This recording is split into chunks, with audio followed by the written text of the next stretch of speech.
আসসালামু আলাইকুম রহমতুল্লাহি বরকাতুহু। সবাই প্রবাসী ভাইরা কেমন আছেন? আশা করি সবাই ভালো আছেন।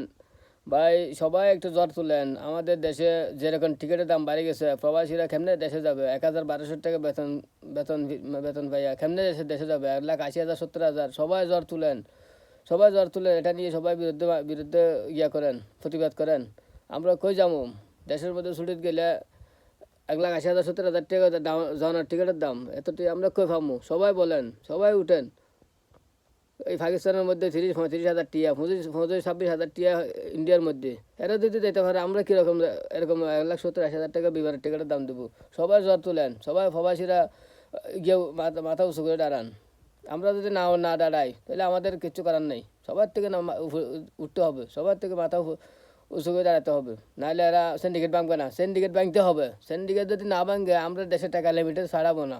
এক কথা জবাব, লিমিটেড কেউ পাঠাবেন না যদি আমরা টিকিটের দাম না কমাই।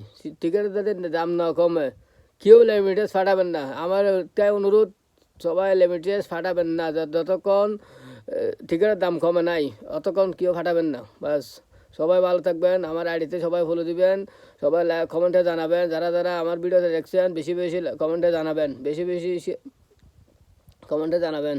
আমার এই লইলেও সবাই দোয়া করবেন, সবাই আমার জন্য বেশি বেশি দোয়া করবেন।